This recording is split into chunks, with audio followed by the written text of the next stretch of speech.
So okay, ఇప్పుడు ఈ ప్రోగ్రామ్కి ఒక పేరు పెట్టామనుకోండి, program for adding two numbers అని పెట్టాం. సో ఇప్పుడు ఏదైనా ఒక ప్రోగ్రామ్కి పేరు పెడితే ఆ పేరు పెట్టే భాగాన్ని ఏమంటారు అంటే డాక్యుమెంటేషన్ సెక్షన్ అని అంటారు. డాక్యుమెంటేషన్ సెక్షన్ అని అంటారు. ఏదైనా ఏదో ఒక నచ్చిన నచ్చిన పేరు పెట్టుకోవచ్చు, మీకు నచ్చిన ఏదో ఒక పేరు పెట్టుకోవచ్చు, ఏ పేరు పెట్టుకున్నా ప్రాబ్లం లేదు. సో దాన్ని డాక్యుమెంటేషన్ సెక్షన్ అంటారు. కానీ అది సిస్టమ్కే అవసరం లేదు. మీరు ఏ పేరునే పెట్టుకోమని చెప్పానో అవసరం లేదు. మరి ఎలా కనుక సింపుల్గా ఎలా రాసేస్తే ప్రోగ్రామ్కి సిస్టమ్ అది తీసుకుంటుంది, మీరు రాసిన పేరు తీసుకుంటుంది. మరి దానికి సంబంధం లేకుండా కేవలం మీకు మాత్రమే అర్థమయ్యేటట్టు, మీకు మాత్రమే మనిషి మాత్రమే గుర్తించేటట్టు రాయాలి. సో ఎలా రాయాలి అంటే కామెంట్స్ ఉపయోగించి.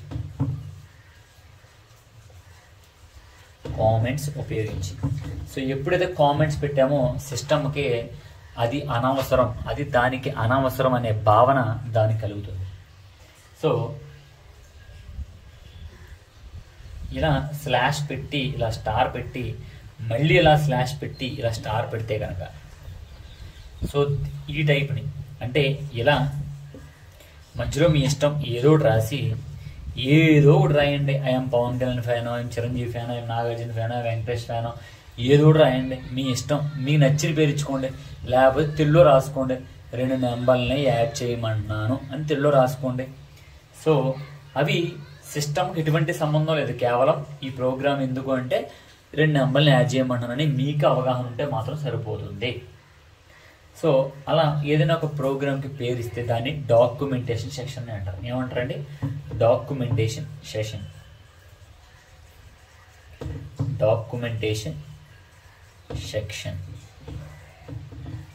సో డాక్యుమెంటేషన్ సెక్షన్లో ఏం రాస్తారు? Name of the programme.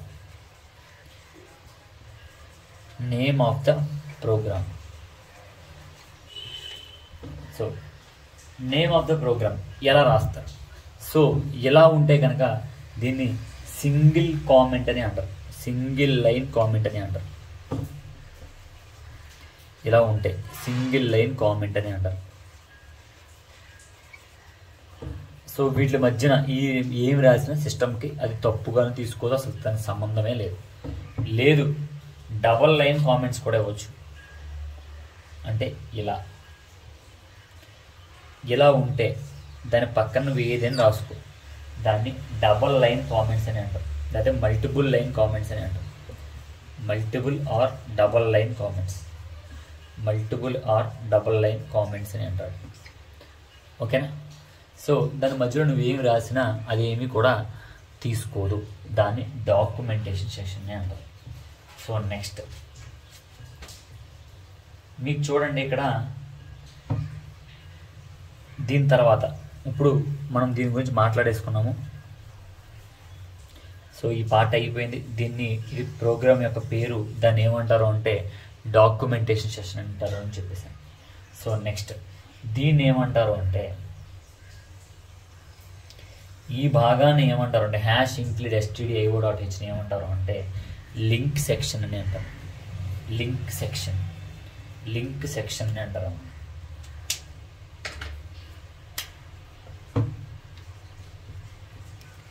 Link section అని అంటారు ఈ భాగాన్ని.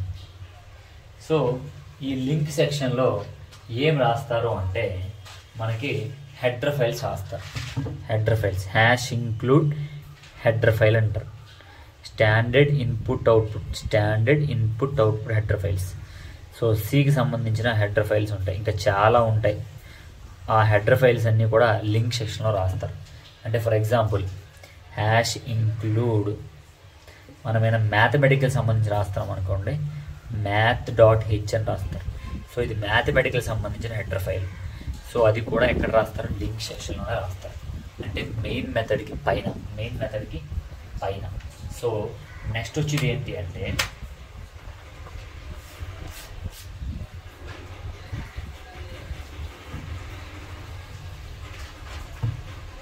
ఇక్కడ మెయిన్ మెథడ్ ఉంది కదా.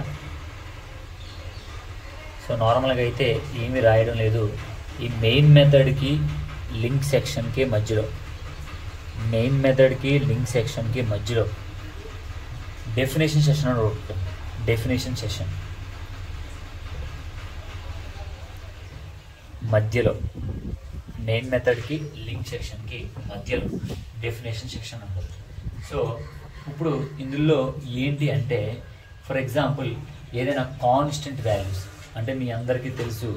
సో మనందరికీ తెలుసు పై వాల్యూ ఎంత 3.14 ఎంతో ఎవరో కనిపెట్టేశారు. అంటే కాన్స్టెంట్గా ఉన్న వాల్యూ, ఈ వాల్యూని మనం మార్చలేం.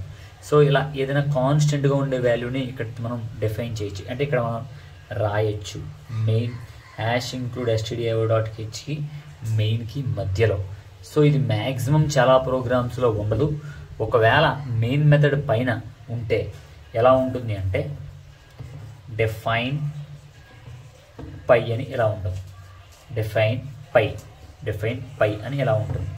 ఇలా ఉంటే దాన్ని డెఫినేషన్ సెషన్ అని అంటారు. ఏమంటారమ్మా? డెఫినేషన్ సెషన్ అని అంటారు.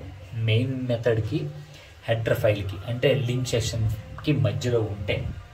సో నెక్స్ట్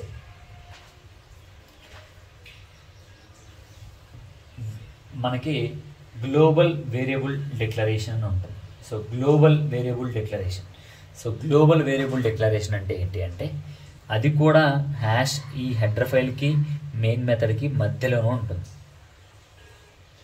సో అది ఎందుకు రాయాలి అంటే సో ఫర్ ఎగ్జాంపుల్ ఇంట్ ఏ ఈజ్ ఈక్వల్ టు 16 అని ఇచ్చాను అనుకో. ఇక్కడ మెయిన్ మెథడ్కి డెఫినేషన్ సెక్షన్ కింద, డెఫినేషన్ సెక్షన్ మెయిన్ మెథడ్కి పైన, డెఫినేషన్ సెక్షన్కి కింద. ఇప్పుడు నేను చూడు ఇక్కడ ఏ వాల్యూ ఎంత ఇచ్చానండి? 5 ఇచ్చాను. సో తీసుకోదు, అసలు 5 అని తీసుకోదు. ముందే మనం 16 ఇచ్చాం కాబట్టి అది మెయిన్ మెథడ్ కింద పైన ఇచ్చాం కాబట్టి 16 తీసుకోండి. ఒకవేళ ఇక్కడ నేను 10 ఇచ్చినా 16 తీసుకుంటాను. ఇక్కడ నేను పొరపాటు 50 ఇచ్చినా అది ఫస్ట్ ఇచ్చిన 16 తీసుకుంటుంది. ఎందుకు? మెయిన్ మెథడ్ పైన ఒక వేరియబుల్ని డిక్లేర్ చేసాం. సో ఏ అనే వేరియబుల్, దానికి ఒక వాల్యూ ఇచ్చాము. సో ఇచ్చిన వాల్యూ ఇంటీజర్. సో ఇలా డిక్లేర్ చేయబడిన వేరియబుల్స్ని ఏమంటారు అంటే గ్లోబల్ వేరియబుల్స్ అని అంటారు. గ్లోబల్ వేరియబుల్ ఎందుకు అంటే ఒక్కసారి మెయిన్ మెథడ్ పైన ఏదైనా ఒక వేరియబుల్ని కనుక డిక్లేర్ చేస్తే అది ప్రోగ్రాంలో ఎన్నిసార్లు మార్చు. So A is equal to 5 అను, ఏ ఈజ్ ఈక్వల్ టు 6 అను, ఏ ఈజ్ ఈక్వల్ టు 7 అను, ఏ ఈజ్ ఈక్వల్ టు 10 అను, ఎన్నిసార్లు మార్చు అది తీసుకోదు. ఎందుకంటే గ్లోబల్గా మెయిన్ మెథడ్ పైన నువ్వు ఏ ఈజ్ ఈక్వల్ టు 16 అని ఇచ్చేసావు. దాన్ని గ్లోబల్ వేరియబుల్ డిక్లరేషన్ అని అంటారు. సో నెక్స్ట్ చూడమ్మా, దీన్ని లింక్ సెక్షన్ అంటారు. లింక్ సెక్షన్ కింద డెఫినేషన్ సెక్షన్ వస్తుంది, దాని తర్వాత గ్లోబల్ వేరియబుల్ వస్తుంది. సో చెరిపేస్తున్నాను. సో నెక్స్ట్ వచ్చేది ఏంటి అంటే మెయిన్ ఫంక్షన్ అంటారు. మెయిన్ ఫంక్షన్ ప్రతి ప్రోగ్రామ్ యొక్క ఎగ్జిక్యూషను, ప్రతి ప్రోగ్రామ్ యొక్క స్టార్టింగ్ మెయిన్ మెథడ్ నుంచి స్టార్ట్ అవుతుంది. మెయిన్ మెథడ్ లేదే without a main method C program అనేది లేదు. Without a main method C program లేదు. ఎందుకు అంటే ఇప్పుడు మనకి ఇంటికి మెయిన్ గేట్ లేకపోతే ఎటువైపు వెళ్ళాలో మనకి అర్థం కాదు. అలాగే సి ప్రోగ్రాంలో కనుక మెయిన్ మెథడ్ లేకపోతే కంప్యూటర్కి ఎక్కడి నుంచి మొదలవ్వాలో అర్థం కాదు. కనుక without main method there is no C program. C program అంటేనే మెయిన్ మెథడ్ ఖచ్చితంగా ఉండాల్సిందే. సో ఓకే, ఠీకే. నెక్స్ట్ లోకల్ వేరియబుల్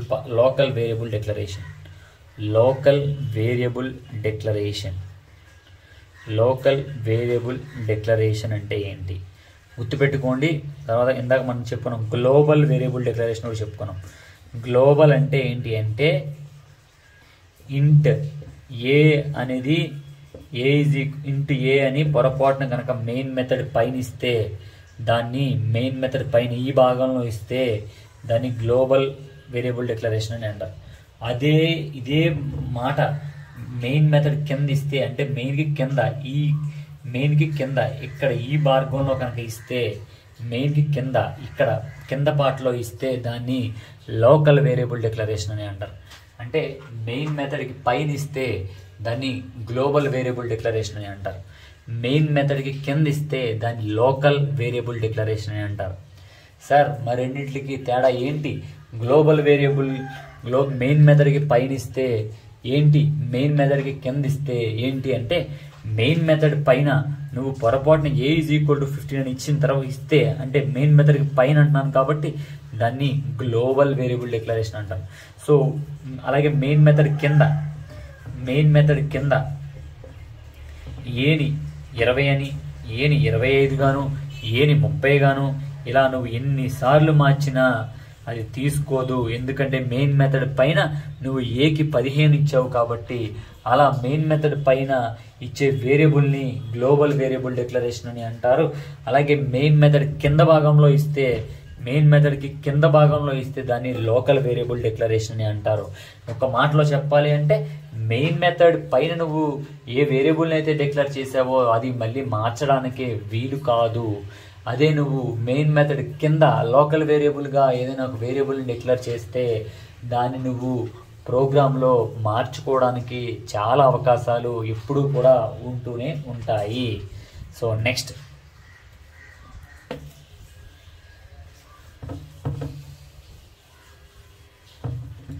ఈ మొత్తం పార్ట్ అంతా కూడా C = a + b, ఈ పార్ట్ అంతా కూడా లోకల్ వేరియబుల్ డిక్లరేషన్కే వస్తుంది. ఈ మొత్తం పార్ట్ అంతా కూడా. సో మరి ఈ ప్రింట్ఎఫ్ పార్ట్ ఏం వస్తుంది అంటే, దీన్నే ఎగ్జిక్యూటబుల్ పార్ట్ అని అంటారు. ఎగ్జిక్యూటబుల్ పార్ట్ అని అంటారు.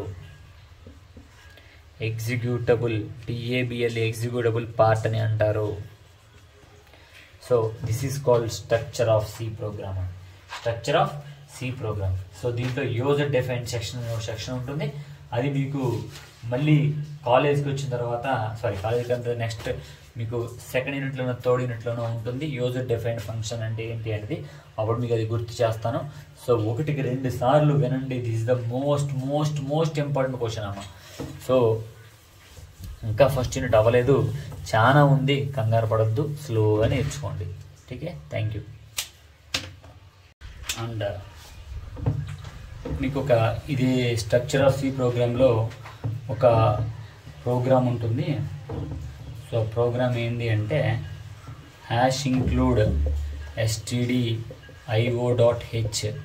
సో మనకి నార్మల్గా con.io.h అని ఉంటుంది, అది రాయక్కర్లేదు. ఆ హెడర్ ఫైలు con.io.h అని మీకు నోట్స్లో నేను పంపిస్తున్నప్పుడు కూడా ఉంటుంది, con.io.h. సో ఇదైతే పెద్దగా మీరు రాయాల్సిన అవసరం లేదు, బట్ క్లాస్లో మీకు ల్యాబ్లు స్టార్ట్ అయినప్పుడు చెప్తాను. సో ఇది రాయకండి, ఇది స్ట్రైక్ చేసేసి ఇది కొట్టేసి ఇది మాత్రం ఉంచండి. So next main method. So example programme అమ్మ. సో ఇక్కడ ఇంట్ p, t, r అని ఉంది. సో ఈ మూడు కూడా వేరియబుల్సే అంటారు. pని, tని, rని వేరియబుల్సే అంటారు. సో ఇక్కడ ఇంట్ ఎందుకు వాడానంటే, ఈ మూడిట్లకి కూడా ఇచ్చేది నెంబర్సే, అంటే ఇంటీజర్ వాల్యూసే. సో అందుచేత నేను ఇక్కడ ఇంట్ వాడాను. ptrని ఇంటి వేరియబుల్సే అంటారు. సో నెక్స్ట్ clr scr అని ఉంటుంది. clr scr. So clr for clear, scr for screen. clr అంటే క్లియర్, scr అంటే స్క్రీన్. ఇది ఎందుకు వాడతారు అంటే, మనం ఒక 10 ప్రోగ్రాములు చేస్తున్నాం సిస్టమ్ మీద. సో ఫస్ట్ ప్రోగ్రామ్ చేసావు, దాని యొక్క అవుట్పుట్ అలా ఉండిపోతుంది.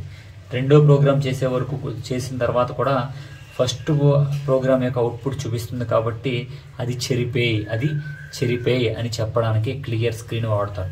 ప్రస్తుతం సిస్టమ్లు అన్నీ కూడా అప్డేట్ అయినాయి కాబట్టి ఇది కూడా అవసరం లేదు, కొట్టేయండి, దెర్ ఇస్ నో నీడ్ అమ్మ. బట్ అది ఎందుకు అనేది మీకు చెప్పడం జరిగింది. సో ఓకే, ఇప్పుడు మీరు గమనించండి, ఇందాక ఏకి 10 బికి 15 మనం ఇచ్చేసాం, కానీ ఇక్కడ మనం ఏమి ఇవ్వలేదు. సో ఇవ్వలేదు కాబట్టి మనల్ని సిస్టమ్ అడుగుతుంది. అడగాలి అంటే సిస్టమ్ అడగాలి కదా. సో అడగాలి అంటే దానికి కూడా మనం ప్రోగ్రామ్ రాస్తాం. ఏం అడుగుతుంది అంటే ప్రింట్ఎఫ్లో enter p, t, r values అని, p, t, వాల్యూస్ అని అది అడుగుతుంది. సో ఎప్పుడైతే మన సిస్టమ్ డిస్ప్లేలో ఎంటర్ p, t, r అని అడిగిందో, సో ఆటోమేటిక్గా అప్పుడు మనం కీబోర్డ్ ద్వారా యూజింగ్ కీబోర్డ్ ద్వారా మనం ఆ p, t, r అనే వాల్యూస్ ఇస్తాం. సో ఫస్ట్ మనల్ని సిస్టమ్ అడగడానికి మనం రాసింది ప్రింట్ఎఫ్. సో తర్వాత అవి మనం ఇస్తున్నాం కాబట్టి ఆ ఇచ్చిన వాల్యూస్ని కీబోర్డ్ ద్వారా మానిటర్ది తీసుకుంటుంది. సో కీబోర్డ్ ద్వారా తీసుకుంటుంది కాబట్టి మనం ఉపయోగించవలసింది ఏంటి అంటే స్కాన్ఎఫ్ అనే ఫంక్షన్ అండి.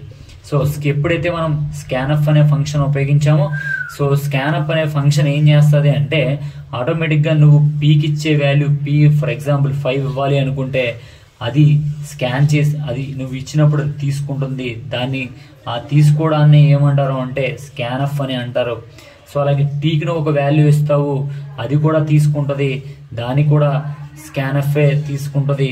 సో నువ్వు ఒక ఆర్కి ఒక వాల్యూ ఇస్తావు, అది కూడా స్కాన్ఎఫ్ఏ తీసుకుంటుంది. సో ఓకే, సో ఇప్పుడు నువ్వు గమనించాల్సింది ఏంటి అంటే పీకి నువ్వు ఒక వాల్యూ ఇచ్చావు 5 అని, టీకి ఒక వాల్యూ ఇచ్చావు 6 అని, ఆర్కి ఒక వాల్యూ ఇచ్చావు 7 అనుకోండి. ఈ 3 కూడా నెంబర్సే కాబట్టి ఇవి నీకు తెలుస్తాయి, హ్యూమన్ బీయింగ్ తెలుస్తాయి, but computer cannot understand that. So to recognize that values you should give an identifier for that values. So ఇక్కడ పీకి ఐడెంటిఫైర్ ఏంటి అంటే %d. ఎస్ చూడండమ్మా. సో ఇప్పుడు మనకి నార్మల్గా ఎంటర్ పీటీఆర్ వాల్యూస్ అని అడుగుతుంది సిస్టమ్. సో ఆటోమేటిక్గా మనం కీబోర్డ్ ద్వారా ఎంటర్ చేస్తాము. సో ఫస్ట్ పీకి ఒక వాల్యూ ఇస్తాము, అది నెంబర్ కాబట్టి అది గుర్తించడానికి ఈ %d. నెక్స్ట్ టీకి ఒక వాల్యూ ఇస్తాము, అది కూడా గుర్తించడానికి %d ఉపయోగిస్తాను. నెక్స్ట్ ఆర్కి ఒక వాల్యూ ఇస్తాను, అది కూడా గుర్తించడానికి డి వాడుతున్నాను. సో ఓకే, 3 వాల్యూస్ ఇచ్చాను. సో ఒకటేమో పీకి, ఒకటేమో టీకి, ఒకటేమో ఆర్కి. సో గమనించండి, ఇలా ఇచ్చినప్పుడు ఎప్పుడైతే లైన్ రాసామో మన కంప్యూటర్ మెమరీలో పీకి ఒక బ్లాకు, టీకి ఒక బ్లాకు, అలాగే ఆర్కి ఒక బ్లాకు ఓపెన్ అవుతుందండి. సో ఎప్పుడైతే ఇలా అడిగింది next step enter p, t, r values అని అడగగానే మనం ఇస్తున్నాము. సో ఫర్ ఎగ్జాంపుల్ పీకి 5 అని ఇచ్చాము అనుకోండి 5, టీకి 10 అని ఇచ్చాము 10, ఆర్కి 15 అని ఇచ్చాము అనుకోండి. సో మనం ఇచ్చే 5 అనేది గుర్తించడానికి %d, మనం ఇచ్చిన 10 గుర్తించడానికి %d, మనం ఇచ్చిన 15 గుర్తించడానికి %d వాడుతున్నాం. సో ఇవి ఎక్కడ ఉన్నాయంటే ఫర్ ఎగ్జాంపుల్ పి అనేది 100 లొకేషన్లో ఉంది, లేకపోతే టీ అనేది 101 లొకేషన్లో ఉంది, లేకపోతే ఆర్ అనేది 102 లొకేషన్లో ఉంది. సో ఇప్పుడు అడ్రస్ ఆఫ్ పి అంటే ఏంటి అంటే ఇదే వస్తుంది. దీంట్లో ఎవరున్నారు అంటే 5 ఉంటుంది. సో మనం ఇచ్చిన 5 అడ్రస్ ఆఫ్ పిలోను, మనం ఇచ్చిన 10 అడ్రస్ ఆఫ్ టీలోను, మనం ఇచ్చిన 15 అడ్రస్ ఆఫ్ ఆర్లోను సేవ్ అవుతూ ఉంటుంది, సో ఇది డబుల్ ఇన్వర్టెడ్ కామాస్, ఈ స్ట్రక్చర్ ఇట్రానే రాయాలి. So comma comma comma. So okay, ఇప్పుడు మనం 3 వాల్యూస్ ఇచ్చాము, ఆ 3 వాల్యూస్ తీసుకుంటుంది. సో తీసుకున్నప్పుడు మనం డైరెక్ట్గా ఇక్కడ ఇప్పుడు వీటితో ఏం చేయాలి, sum of interest. So SI is equal to sum of interest అమ్మ, simple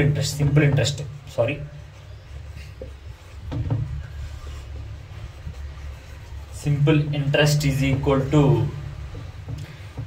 P into T into R divided by 100 అని ఇచ్చాను,